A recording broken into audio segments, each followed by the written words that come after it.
We are absolutely delighted to close this year's session the same way we closed last year's session with, and for those of you who weren't there last year, with absolutely the best keynote speech I have seen in an event like this.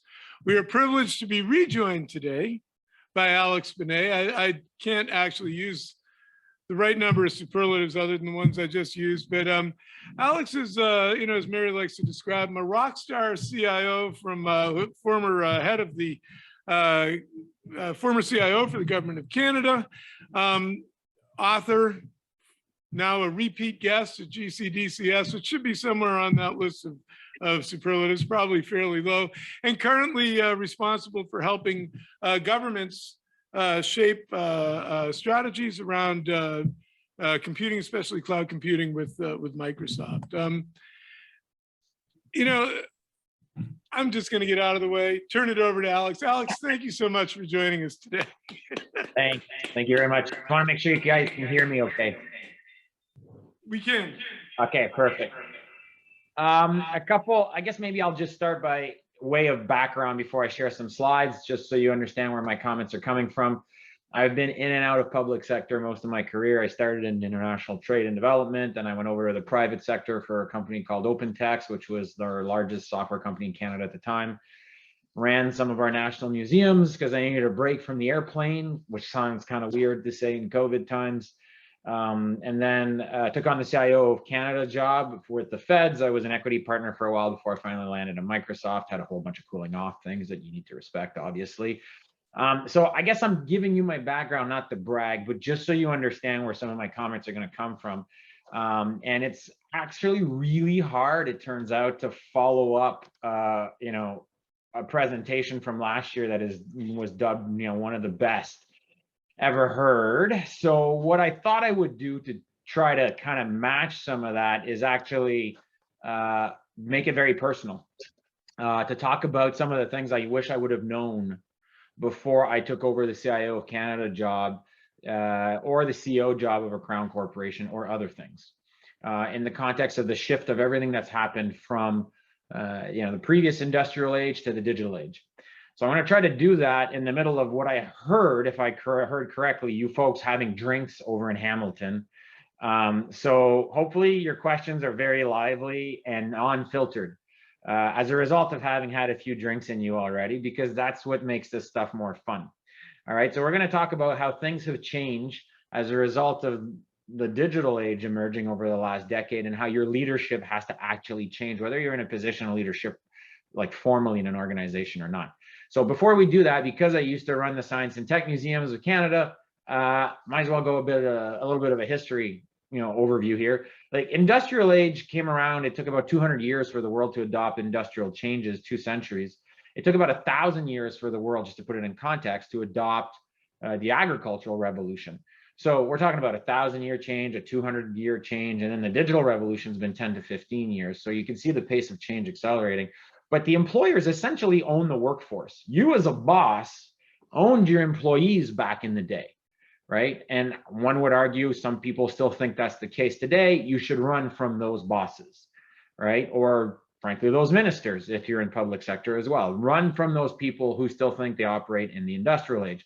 But they own the workforce to a point where they even own the housing around the factory that people lived in, right? So if you go back to the UK model. So workforce of old, not great. As computers in the 80s started emerging, and over the course of centuries, information has also been power. Information control was power. If you were at the top, you managed information as a currency, because that's what gave you your position of influence and decision-making authorities and everything else. And you controlled information over your employees because the internet didn't exist, right? So it was easy to have information as control. Production was pretty linear. It was fairly simple. You needed raw material, you needed people, you could produce something, and you would have to move it along a factory change. Toyota revolutionized that in the mid 20th century, this production model, right? So it was fairly linear, right? So pre-computers, fear of failure was huge. Think about it. If you were the government and you bought train tracks and you gave them the wrong measurements, oh my God, like, how long would it take to connect the train? One could argue we still buy that way in government today, but anyways, we could talk about that a little bit later. So, but failure and fear of screwing up was everywhere. You got fired if you failed. Failure was bad. And in today's digital age, failing fast and small is super important. And we're going to talk about the shift in understanding failure. But I can tell you in public service leadership groups, even in private sector management learnings, we don't talk about fear and failure enough. So I'm going to spend the whole hour talking about this, but I won't. And actually it's 45 minutes because I understand I'm keeping you from drinks. And then it got really weird because over the last 50 years, we started introducing computers in the workplace. And then we still kept hurting ourselves into the downtown core, like we were walking to the factory from 200 years ago in Birmingham in the UK, only to work on the internet.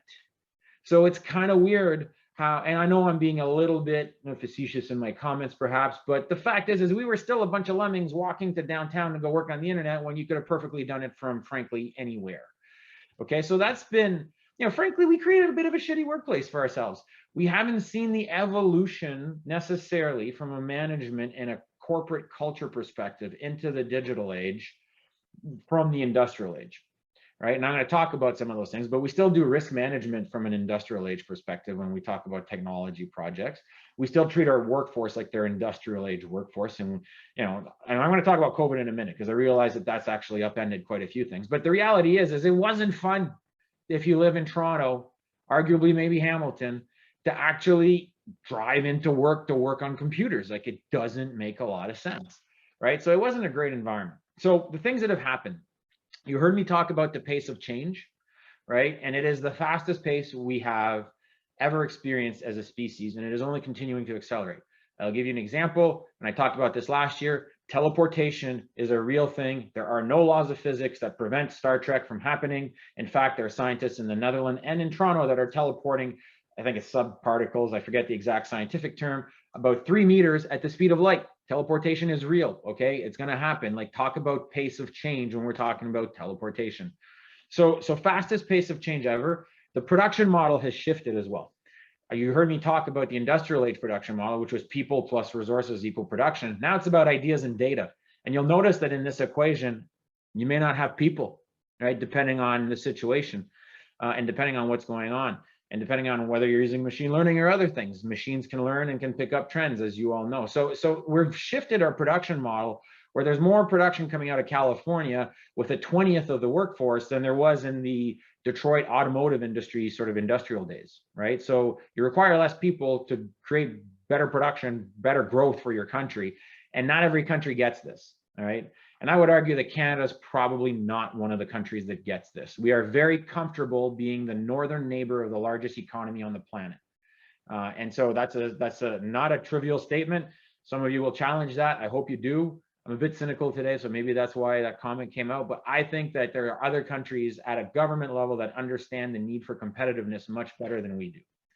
So another thing that's happened is we've got probably one of the most diverse workforces working in the same environment that we ever had. We have baby boomers, remember, like post World War II. And then you have people like my 21-year-old daughter who are coming in. Some of them have been digital sort of born, and others are new and are more like digital immigrants coming into the scene. And so some people have been born with computers, and my daughter's one of them, where I might have given her my cell phone at restaurants to keep her quiet when she was a child, which all of you did as well. So please stop judging.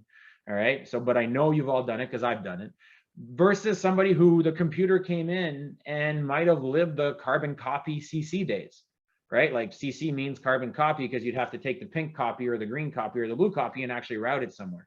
So you got both extremes coming together.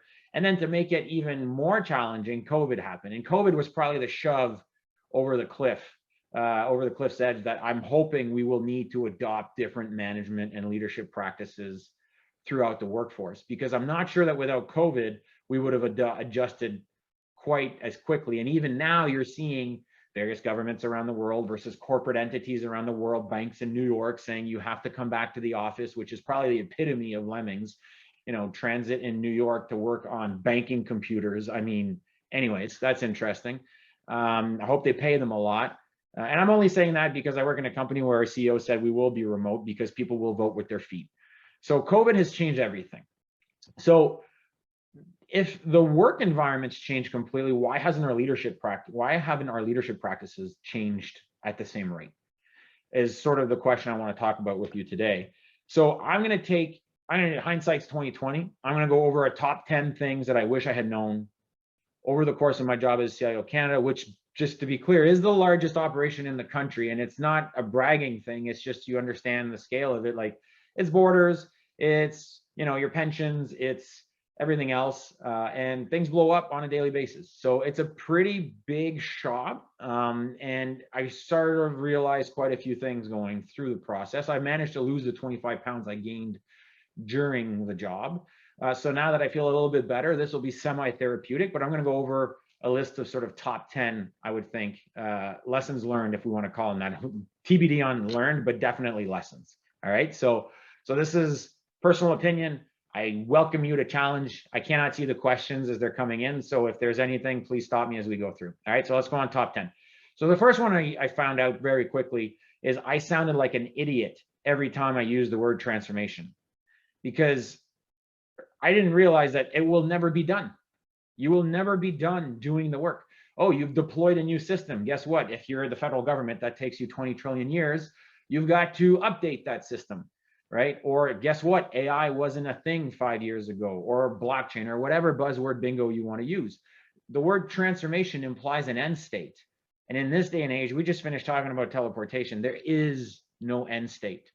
So if you are in a leadership position and you use the word transformation, you're probably sound like a bit of an oxymoron, frankly, right? So you should be really reconsidering the language when you are operating in a digital world and you are talking about an end state of anything, right? Because the reality is there is a lot of smart people in corporate, in government, all over the world working on innovation, and you will never be done, right? If we were in the industrial age, we could talk about transformation, because over the course of your career, a machine would be introduced and you would be, okay, that's a transformation. But 17 machines are going to be introduced over the course of your career now. So you can't really talk about transformation. So let's just nix that word out of your vocabulary. If you're in a leadership position, talk about evolution, talk about change, talk about maturity. Don't care what word you use, just don't use transformation. So that's lesson one. I sounded silly when I was talking about government or large corporate transformation. Is the exact same thing. You'll never be done transforming. There's always work to do. The risk that you are trying to manage and bring to a factor of 0 so that you think you've managed risk in a digital age is wrong. It is an industrial age construct that we've brought from an old economic model to a digital world. And the reality in a digital world is things move too fast. This whole concept of measuring twice and cutting once because you are buying a piece of railroad doesn't exist, because I could literally cut 1,000,000 times if I'm smart about it. Right. So, but the problem is, before actually doing anything, just to be clear, by the way, because otherwise you end up with Phoenix in the federal government. And for those of you that don't know Phoenix in the federal government, it is probably the largest IT failure, I'm willing to bet, an expensive dinner in the history of public service technology on the planet ever. Okay. Also, to be clear, I was CIO of Canada after it launched, just also caveat. But it could make for a great book. Had I been the one pressing the button. But Phoenix was created specifically because we had a fear of and a misunderstanding of how to manage risk. Treasury Board Secretariat is an entity in the government of Canada that reviews all of the procurements, all of the programs, all of the budgets against a series of administrative policies. And the way they do this measurement is they ask you, well, what's your program or project going to look like in 10 years? And what's the total cost in 10 years? Who in God's name can answer that question today, right? Like, ask me what color the pen is going to be in 10 years. I might not be using a pen. But if you ask that question for a railroad, we could probably answer it. The railroad will cut through Manitoba, Saskatchewan, and other places. We know it's going down that direction over the west end and coming over east, and it's going to connect. You don't do that with digital projects. And as a leader, if you're trying to manage risk by asking the kind of questions that large corporations, frankly, or government, because they kind of operate the same way, ask, you are creating a perfect tinderbox for a catastrophic failure the size of Phoenix in the federal government. And for those of you that don't know it, you should know it. Just Google it. It's easy to find. But it was essentially a pay system upgrade that should have been $250,000. That is now roughly $6 billion in plus. because we have rehired retired pay advisor to come and help us. We've reverted to manual systems. We've doubled or tripled the workforce of HR people. People have not been paid, overpaid, underpaid. If you get overpaid, CRA is coming after you at tax season, you're doubly screwed.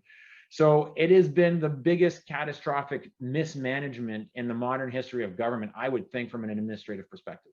But the conditions for Phoenix were created because of bad understanding of risk and trying to bring your risk to a factor of 0, other than managing risk through smaller bite-sized chunks. So it's very interesting to see large corporations unable to pivot. And I'm not going to use the word agile because I think a lot of organizations use fake agile just to say buzzword bingo, but actually bringing down your scopes and your projects to manageable chunks to a series of months and not years. Most organizations that I've seen in the country have not shifted, whether you are government or private, on that sort of frame. You're going to the board and you're asking for hundreds of millions for an upgrade. You're going to the board in government asking for, well, billions in this case, for maintenance of a system. And you're not understanding that you shouldn't be asking that. You should be asking for, here's the big picture, here's where we're starting, we'll come back. And government hasn't adjusted to that. And large corporations, frankly, haven't either. Right? It's very, very hard for them from a risk perspective because there is a risk management career path that exists in Big Four consulting and others that are designed to make your risk much bigger, right? As opposed to managing it much smaller.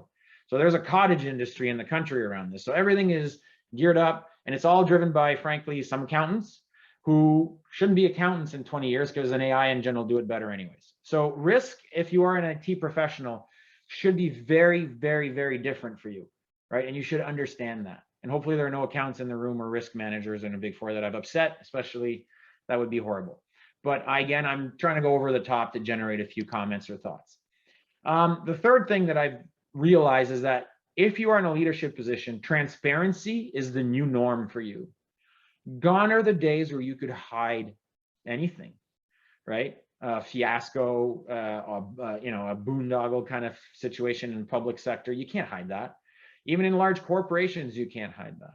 So what's actually been interesting is when I was asked by the Minister of Treasury Board at the time, Scott Bryson, if we could do a 5-month procurement that would guarantee that we could find suppliers that could fix the Phoenix problem.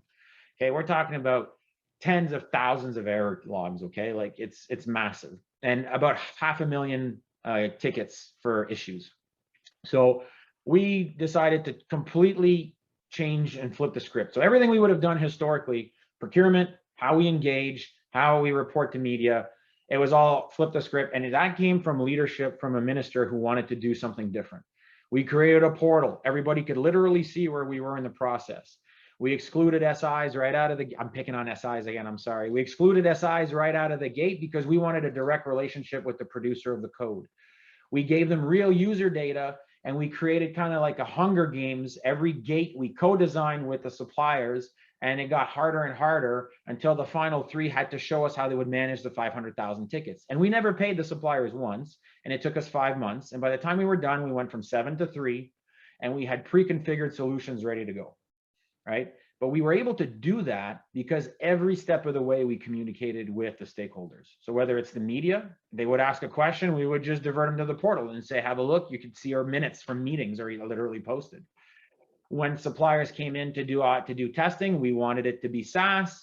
If you were giving us slideware, we were recording the interviews. So if you really wanted to challenge, well, we'd have you on recording and we say, like it's all recorded. So no, there was no challenge, because everybody was honest. Not saying suppliers are dishonest. I'm just saying when everything is recorded, like a marriage counselor, it kind of helps to keep everything above board, right? So everything was done transparently, and it created this kind of Teflon coat around the project because you couldn't get to it. You couldn't have the opposition chiming in from government. You couldn't have a supplier go complain to the PM because they were on camera. You couldn't have employees not happy about not being engaged because we gave them the list of scheduled engagements and all the results that we just literally took the firewalls down. And I would argue if you're working in government, whether you're municipal, provincial, federal, even an NGO, and even to some extent, some private corporations, you need to start reconsidering how much work you do behind a firewall.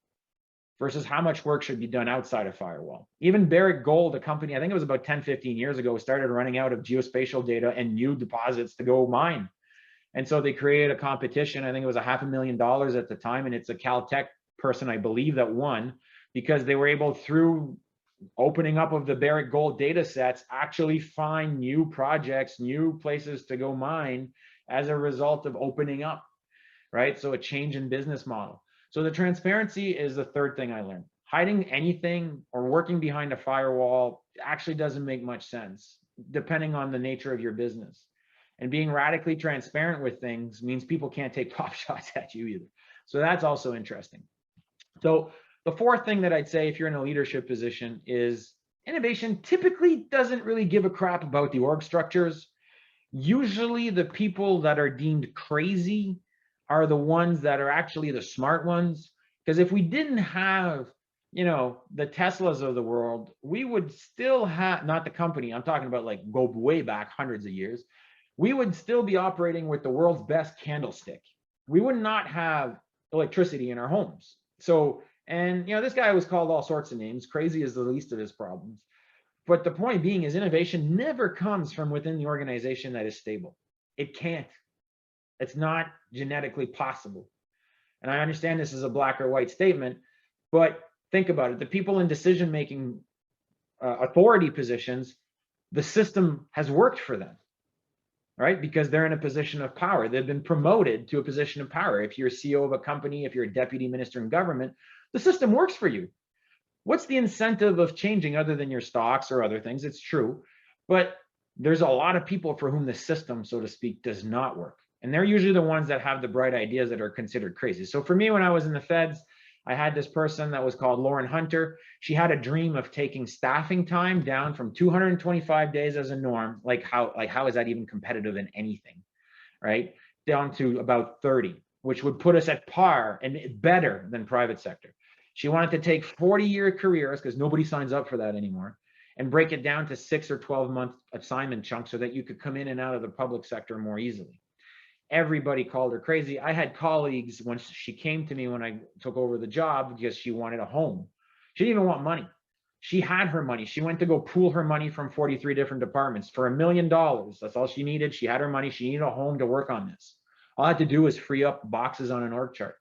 Every deputy I spoke to called her crazy, right? Until we said, well, okay, well, that's perfect, because that's who I want on the team, because every deputy that's called her crazy doesn't know how to turn on their own computer.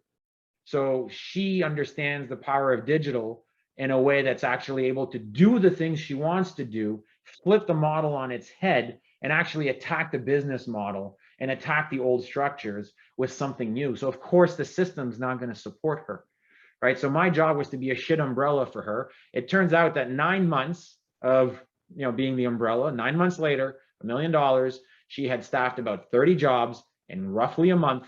She had taken career 40 years that you could only hire in Ottawa. She had spread the hiring across the country, and she did that with $1 million, a home, a team of about 8 people, right, in 9 months. So nobody's ever done that in the public sector, ever, right? So it actually, that rivaled private sector innovation speed, to be honest with you, right, when you consider some of the issues we had. So another lesson I'd have is innovation, it really doesn't care about our org structures. You as a leader need to go find it. You need to be the shit umbrella for whoever's not happy with the system, so that you could actually support them in moving forward with their ideas, so that your organization evolves, because otherwise you're going to be stuck. Okay, so speaking of, you know, garbage and crap umbrellas, most of these large organizations exist, whether you're in a bank, you're in an energy company, you're in government, like you've existed for hundreds of years. So you are sort of the problem, right? Like I remember being in a meeting with fellow deputy ministers, and one of my bosses at the time said, oh, you know, if only we knew where the sand and the issue was in the gears right now. And he looked around the table, he was like, oh, it's us, right? And some people really were offended by that. I thought it was hilarious, because he was 100% right. Right. So your organization that you work in, regardless of sector, has inherent bias, has ways of doing things. It's how we've always done things. That's worked super well for the dinosaurs. Right. So how we've always done this is probably the worst sentence any employee ever wants to hear. Your job as a leader isn't to come up with the ideas, it's to find the people that have the ideas, and it's actually to protect them from the rest of the organization, right? I remember at a time where I had started at OpenText, I was in charge of public sector globally, and the G20 was coming to Canada and Toronto in 2010. And we had a chairman who wanted to leave a digital impression behind for all the countries of the G20 that were coming. Obama had just been elected, right? Just putting it into context, he was super cool. And so us as a Canadian company were like, let's do something digital with the government of Canada. And so my chairman acted as my shit umbrella, because we had to give a secret cleared cloud in 2010, Facebook-like, if you remember, it's going to age us all, but Facebook had just sort of been introduced a year or two earlier, right? An application that could actually permit governments to plan the G20, because up until then they were planning it on email with 200 people on a string, including Hotmail addresses, because that was a thing back then, if you remember, right? Sorry for those of you that still have Hotmail addresses, you should move on.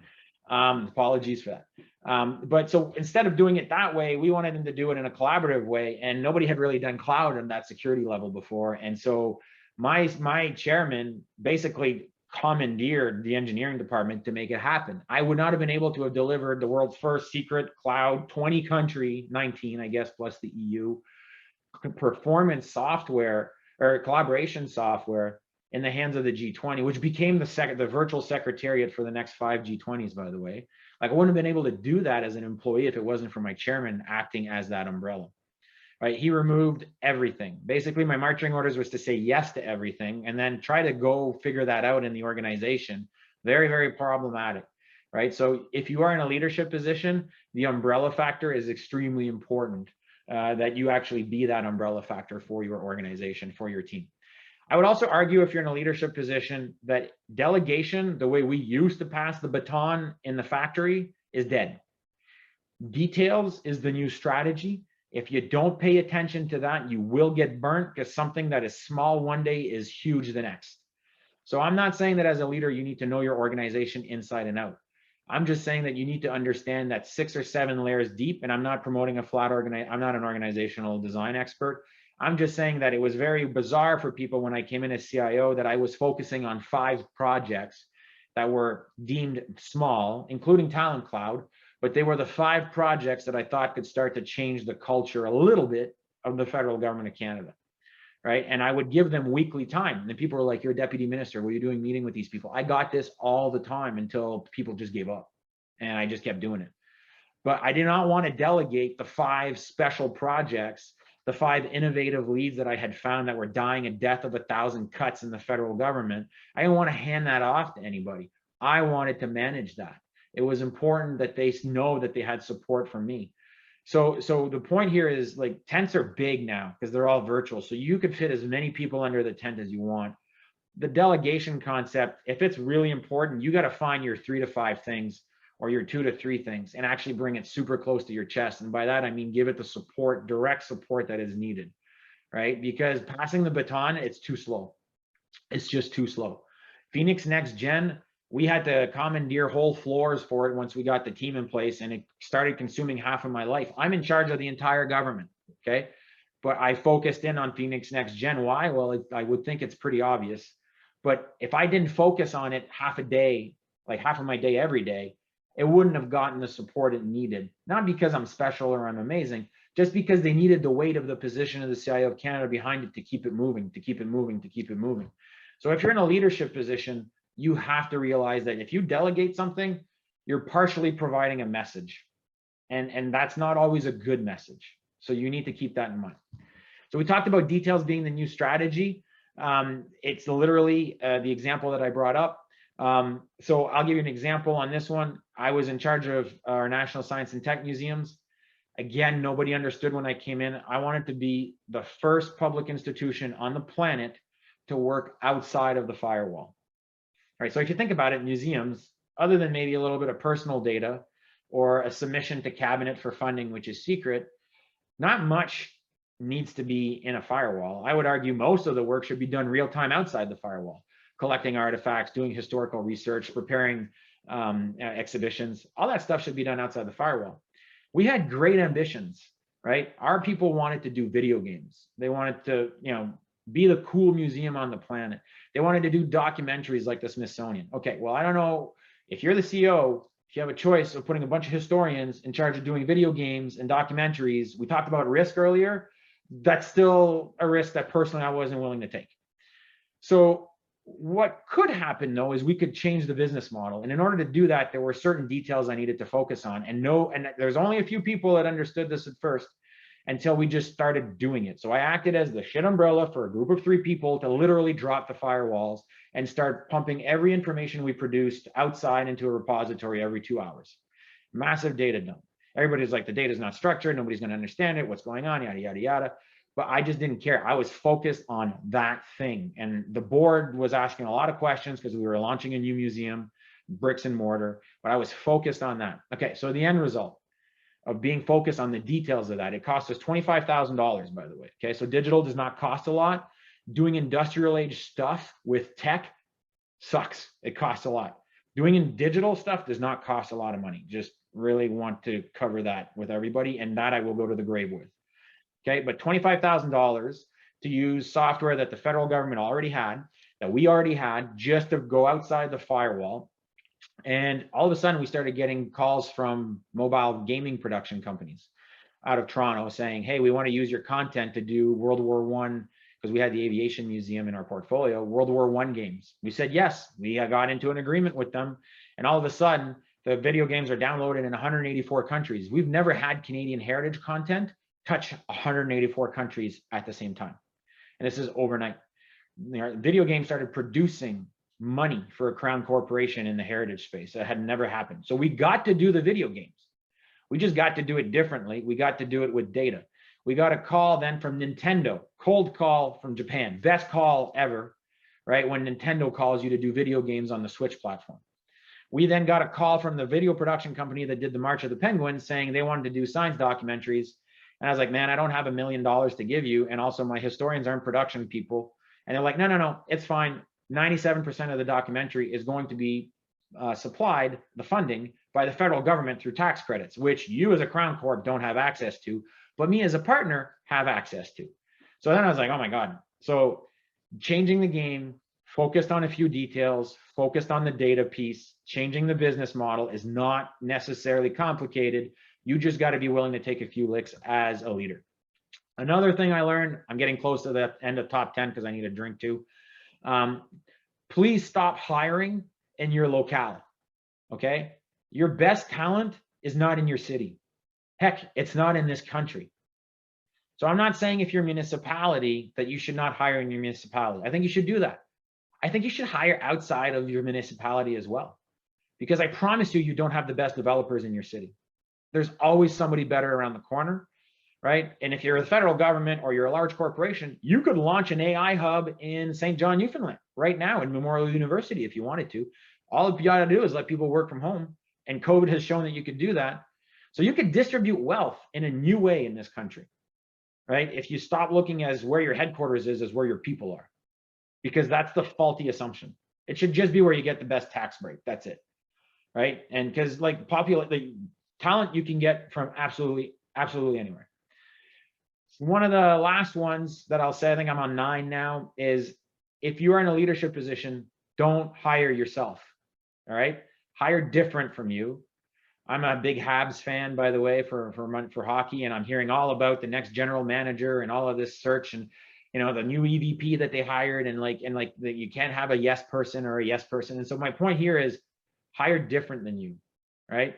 Hire more diverse. We have been really bad, us white males, at hiring diverse, right? It's your job to hire diverse people, diverse thinking, get away from groupthink, whether it is gender, whether it is race, does not matter. Hire diverse because you will get a better product at the end of it, okay? So it's your job in a leadership position to do that. And every time you think you've got it figured out, you're probably in the wrong space. All right, you don't on this topic. So please, please, please, I am begging you, hire as diverse as you can in order to get the best possible product. Even if you manage mainframes, all right, you're still going to get a better product from it. Okay, last one. If you're leadership position and you're being asked to change the culture, run. All right. Because this whole thing of like eat an elephant a bite at a time, that's bullshit. Okay. I don't know if any of you have ever eaten elephant. I haven't. I'm pretty sure it doesn't taste very good. And I don't know how many bites you're going to be able to take. It took me about a year as the federal CIO to realize that I was fighting a losing battle, that there was absolutely no way that I was going to change 154 years of history, right? And that I was going to change the minds of 25,000 people. There's a super entertaining Reddit thread that I have read from top to bottom. Just go Google my name. They're pretty sure those people are not happy with me, okay? And it's funny because it's the only way you could take it, but you will be subject to a lot of personal attacks. You will not win if you try to change the culture. So focus on what you can control. What are the people you can help? What are the innovations you can support? What is the messaging you could promulgate across the organization? And what is the behavior that you want your staff to follow based on how you behave, right? And those are important things. Those you can control. But the culture change thing, run away from it. If that is on your PMA in any way, shape, or form, you're going to fail. All right. And you don't eat an elephant at all. First of all, you shouldn't even be touching elephants. They could probably kill you for starters. I'll give you a bonus one, and it's kind of related to what we were just talking about. So really, it's top 11, not top 10. If you're going to be in any of these kinds of positions moving forward in the rest of your career, you got to take care of yourself. I personally did not. I was all committed to the job. I got jaded. I got a little bit bitter. I got frustrated, realized that it's just a job. And when I say about the stuff that's important for yourself, your sleep, your eating, your stress, your family, these are all things that have to come first. Okay. So basically, those were my words of wisdom. As a Francophone, sometimes I do feel like I speak like Yoda when I'm speaking in English. So hopefully everybody was able to understand that, because I do speak very quickly. But I'll leave you two things. Everything you've learned about leadership, let it go. Okay, because that's like one of my favorite quotes of all time and my favorite songs, even though it is the worst song in the history of the planet, right? Right. For those of you that have kids, you'll understand this slide. But let go of what you think leadership is, all right? And be the servant leader that actually is required in a digital economy, and just do the thing is the next second piece of wisdom I would leave you with. Because talking about it, planning on risk, being afraid of something, start small, scale it fast, right, is not a cliche. It's actually how you manage people and things moving forward. So Elsa, Nike, I think we got 10 minutes for questions, thoughts, comments, or rude remarks, but I'll turn it back over to the floor. That was terrific, Alex. Thank you so much. Does anybody have a question they'd like to ask? If so, there's a microphone sitting right there in the middle of the room. Kind of intimidating, you know, a microphone in these days of, you know, people not wanting to be too close to each other, but there we go.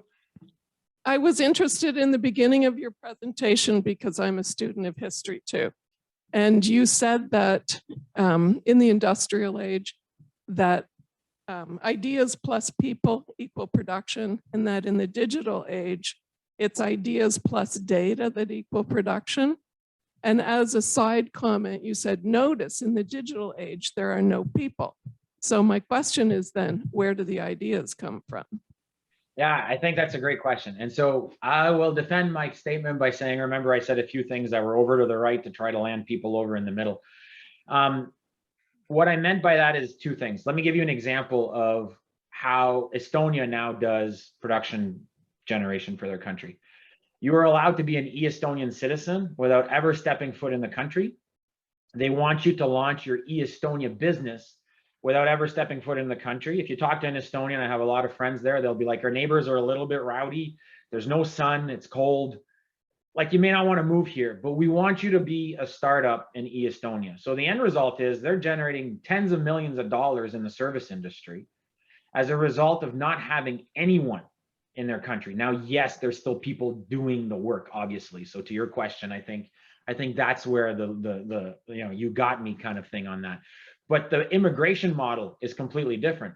Us in Canada, we're like, hey, come to Canada, we got great jobs, you know, and a lot of them are manual jobs, and there's nothing wrong with that. That's not my point. But if we know the economy is shifting over to a certain target, and we're not actually creating new models, talked about the museum model as a small example, but new immigration models, new job categories, new data categories.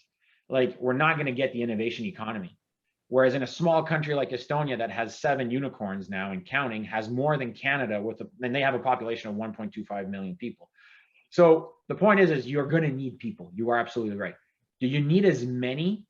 I think the Estonia model is showing us concretely over the last decade that you actually don't.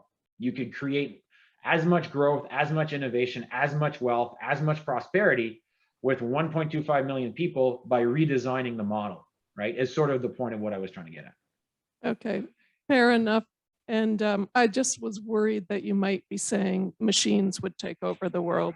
Terminator, here we go. I'm glad that you haven't gone there. But just a final comment from me, the history buff, is that the society you're describing is one that Karl Marx also described too.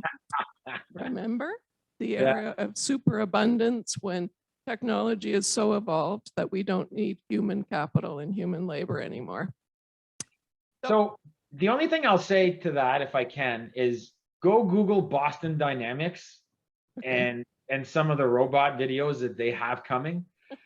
And I'm gonna remember this conversation. I'm gonna try to. I don't have a great memory, but I'm hoping the organizers do that. In 25 years from now, there probably will be no transport drivers as much on big highways. Like, dangerous construction jobs will be done by Boston Dynamics robots.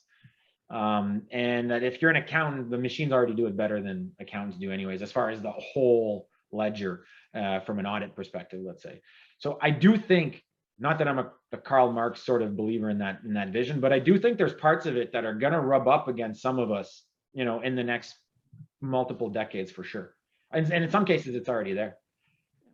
And there's certainly lots of jobs that I do every day that I would rather have a machine do. So, all right. So there's my question. How about the rest of the group?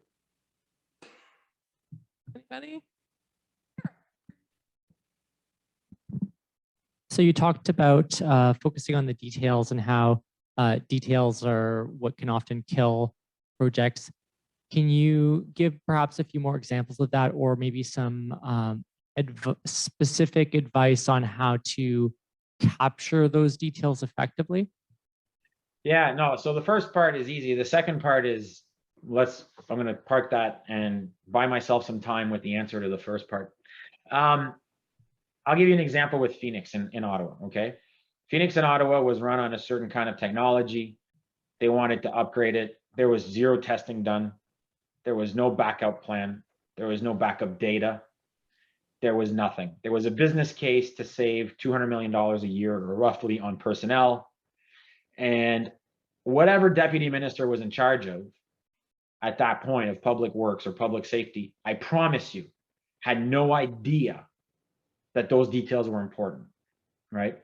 And it is those details that sunk the ship, right? So then the system got launched. There was trillions of errors. It took 6 months to notice. You couldn't back out of it. You didn't have backup data anyways. And then new bad data was being produced through system errors. So basically, you're now tied. Deputy ministers in Ottawa are hired to be a certain mold, okay? And in Toronto, and in Quebec City, and in Regina, a deputy minister focuses on policy and communications and managing your minister. But everything that sinks the public service is on operational stuff. Rarely do they get policy wrong. Rarely do they get well, no, never mind. I'll scrap that one. But most of the time they'll get policy right, okay? But the operational stuff is beneath a lot of public sector leaders. But interestingly enough, in the big banks, I promise you, the CEO is getting an update on system upgrades, right? Because that'll sink the business. So there's a difference there. But do they know enough on the details of what's going on? I would suspect not. And I'm not saying you need to be a tech expert, okay? But how the private sector has adjusted to that is they've brought their CIO to the exec table. And CIO is now responsible for the details at the exec table to make sure that there's none of that in government, right? It took us a year to get the deputy minister position at the exec table for technology, and that's still seen as back office function in government, which is scary because that's your pension, it's the borders, it's everything else. So that's the attention to details. that's when we're looking at leadership position in today's world, because things move so fast. If you don't know how to do basic project management and you're a CEO or you're in charge of something, or you don't know what quality assurance is, or you don't know what risk management is to a good level of detail, I would be very nervous as the board member. And of course, everybody tries to offset that with, you know, well, we have a risk expert at the board, but they're not going to be running the day-to-day stuff. They're only reviewing stuff once a quarter, right? And so it's not just as a risk, it's also as an opportunity, because sometimes that piece of detail can actually turn into a competitive advantage and you just won't know about it. So you somehow have to carve out time as you go up the ladder for details. And the more you go up the ladder, the less time you have for details.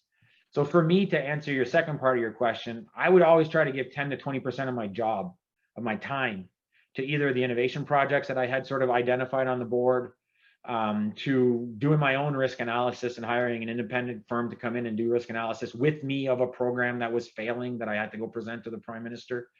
So I would actually dedicate, I started off with 10, it got to 15, 20. If I was to run the numbers, it'd probably be almost a quarter of my time to that level of detail, only because I had to. Now I had to be specific. The juxtaposition of that is I couldn't do it on everything.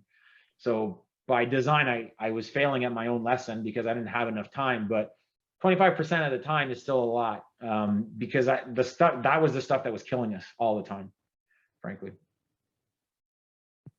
Thanks. And I'll have another question I'll throw out there if no one else wants to, but we can nix this if someone else has another question. But my other question would be, how does one make a decision, or how do you recommend going about making a decision? Wow, deep thought. How many glasses of wine have you had? Just one beer. Okay, fair. Follow your gut. I'd say follow your gut. For me, I've always got the input of everybody else, and then ultimately it was my decision, right? And then ultimately it's the minister's decision above me. And it's happened a few times. I've been summoned into the boss's office and asked why we have a certain draconian position on ethical AI, right? And I'm like, well, it's just because we got some calls from some suppliers and they're not happy. Well, I was like, okay, well, if you want to turn over the keys to the kingdom and have a black box deliver services to citizens for which you have no idea how the decision was made, by all means, please go ahead. But I'm pretty sure that's not what I want to do. But like, I knew there would be files that I would have to dig in and trust my judgment. And so maximum input, that's where the diverse team is important, right? Like on the AI front, of course, the system is racist. Of course, it's sexist. The data is like 153 years old. Like, come on, right? So if you don't have a diverse team, you're just going to get into groupthink. You're going to get the wrong advice, and then you're going to make a judgment call with zero foundation to stand on, right? And I can only count on one hand over the last 5 to 10 years of CEO positions or deputy minister positions that I've gone against the will of the group, right? Because I trusted the people I hired and I gave them trust, as opposed to this whole thing about earning trust. That's garbage. Like, don't hire them then, you know, like give them trust the second they start, let them lose it, you know, like, and mistakes will happen. And if you don't give trust because somebody made a mistake, I would argue you're the jerk and not them, right? Because mistakes will happen. Twice the same mistake, then we got a different problem. But so trust the people you hire, right? And make sure that you're actually listening to them. But for the most part, trust your gut. And your gut is made you hire these people, you know, is, you know, making you, it's your values, it's kind of everything coming in it together, right? That's the big decisions. That's how we made them. Thank you so much, Alex. That was terrific. We have kept you a couple of minutes past your drink, and you know, it's just everybody here is empty too. But thank you so much for this. This has been terrific, and even better than last year, just for the record. Great, thank you. So we're at the end of the day, and I just wanted to take 1 minute to thank our sponsors again for supporting us in mounting this conference event. I'd also like to thank a few of the folks that I worked with in preparation. First off is Steve Simons, who is always a quiet person on the day of the event, but he has a very loud presence in the preparation and in handling the workload. So thanks a lot, Steve. I'd also like to thank, he's not in the room, unfortunately, but Suvajit Ghosh, who's co-founder of GCDCS and our partner and an able facilitator. Also thank Michael, who is a wonderful facilitator, helped us out today and always really good about teasing nuggets out of his panels with good humor and wit. And I'd also like to thank our tech team. Woo! You guys were the star of this show. It was really challenging to try to do this behind the scenes, and Stacy and Tony did a wonderful job. Last bit of thanks to our hosts at McMaster Innovation Park, Melissa, who you probably have seen running around, and Mark, who will treat you to another drink and a bite to eat at our reception. Thank you, CBRE. Thank you, Paul, again for that. So I did thank all of our sponsors. There they are. There they are. Okay, wonderful. Thanks, guys, for coming. I really appreciate it.